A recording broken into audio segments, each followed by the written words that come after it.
بسم اللہ الرحمن الرحیم۔ ناظرین و سامعین، یہ مسلمہ حقیقت ہے کہ قیامت سے پہلے امام مہدی علیہ السلام کا ظہور ہوگا۔ امام مہدی علیہ السلام کے ظہور سے متعلق کتب اور احادیث میں متعدد روایات وارد ہوئی ہیں۔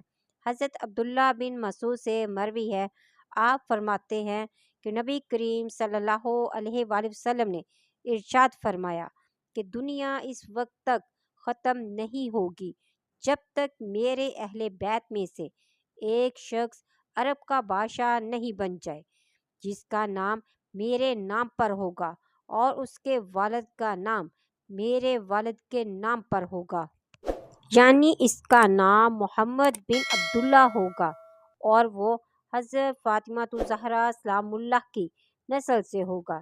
امام مہدی علیہ السلام کے ظہور کی علامات کیا ہیں؟ امام مہدی علیہ السلام کو کون لوگ پہچانیں گے اور امام مہدی علیہ السلام کو کن علامات سے پہچانیں گے؟ یہ وہ سوالات ہیں جو ہر کسی کے ذہن میں آتے ہیں اور ان کے جوابات کے لیے ہمیں محمد وآل محمد کے فرامین کی طرف رجوع کرنا پڑتا ہے۔ ناظرین، متعدد روایات سے پتہ چلتا ہے کہ امام مہدی علیہ السلام کے ظہور سے قبل ہر طرف ظلم و ستم چھایا ہوگا، زلزلوں کی کثرت ہوگی۔ ملک عرب و شام میں ایک شخص پیدا ہوگا جس کا تذکرہ کتابوں میں سفیانی کے نام سے موجود ہے، جو سادات کو قتل کرے گا۔ شام اور عرب پر اس کی حکومت قائم ہوگی۔ اس دوران شاہ روم کی عیسائیوں کی ایک جماعت سے جنگ اور دوسرے فرقے سے صلح ہوگی۔ شاہ روم ملک شام میں پہنچ جائے گا اور عیسائیوں کے دوسرے فریق کی مدد سے اسلامی فوج ایک خون ریز جنگ کے بعد فریق مخالف پر فتح پائے گی۔ دشمن کی شکست کے بعد فوج میں خانہ جنگی شروع ہو جائے گی۔ عیسائی ملک شام پر قبضہ کر لیں گے اور آپس میں ان دونوں عیسائی قوموں کی صلح ہو جائے گی۔ باقی مسلمان مدینہ منورہ چلے جائیں گے۔ اس وقت مسلمان اس فکر میں ہوں گے کہ امام مہدی علیہ السلام کو تلاش کرنا چاہیے تاکہ ان کے ذریعے سے یہ مصیبتیں دور ہوں اور دشمن کے پنجے سے نجات ملے۔ حضرت امام مہدی علیہ السلام اس وقت مکہ معظمہ کی طرف چلے جائیں گے۔ اس زمانے کے اولیاء کرام اور ابدال اعظام آپ کو تلاش کریں گے۔ حضرت مہدی علیہ السلام رکن یمانی اور مقام ابراہیم کے درمیان خانہ کعبہ کا طواف کرتے ہوں گے کہ ابدالوں کی ایک جماعت آپ کو پہچان لے گی اور آپ کے ہاتھ پر بیعت کر لے گی۔ ان کی بیعت کے بعد مخالفین کا ایک گروہ اٹھے گا، لیکن اللہ تعالیٰ اس لشکر کو اول تا آخر مقام بیضا میں زمین میں دنسا دیں گے۔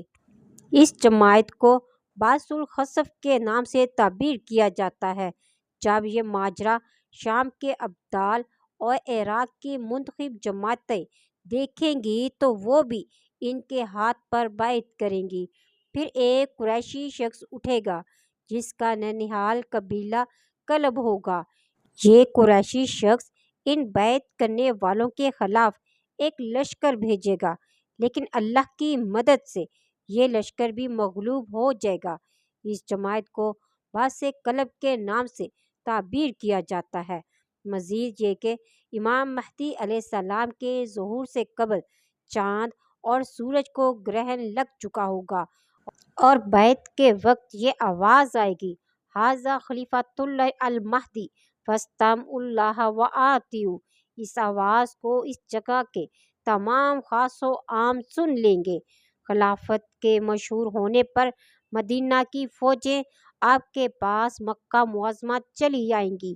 شام و عراق اور یمن کے اولیاء کرام اور ابدال اعظام اور ملک عرب کے لاتعداد لوگ آپ کے لشکر میں داخل ہو جائیں گے اور اس خزانے کو جو کعبہ میں مدفون ہے، جس کو رتاج الکعبہ کہتے ہیں، نکال کر مسلمانوں میں تقسیم فرمائیں گے۔ پھر لڑائیوں کا سلسلہ شروع ہوگا یہاں تک کہ حضرت عیسیٰ علیہ السلام کا نزول ہوگا۔ آپ کی خلافت کی میعاد 7، 8 یا 9 سال ہوگی۔ کتاب کنزُل اعمال میں ہے کہ آن حضرت صلی اللہ علیہ وآلہ وسلم نے جناب فاطمہ الزہرا سلام اللہ کو امام مہدی علیہ السلام کی یوں بشارت دی۔ رسول اللہ صلی اللہ علیہ وآلہ وسلم نے فرمایا، اے فاطمہ، آپ کو خوشخبری ہو کہ مہدی آپ میں سے ہوں گے۔ رسول اللہ صلی اللہ علیہ وآلہ وسلم نے فرمایا، مہدی میری اولاد سے ہوں گے، ان کا چہرہ دھمکتے ہوئے ستارے کی مانند ہوگا۔ آپ نے فرمایا، جب تک زمین ظلم اور سرکشی سے نہیں بھر جائے گی قیامت برپا نہیں ہوگی۔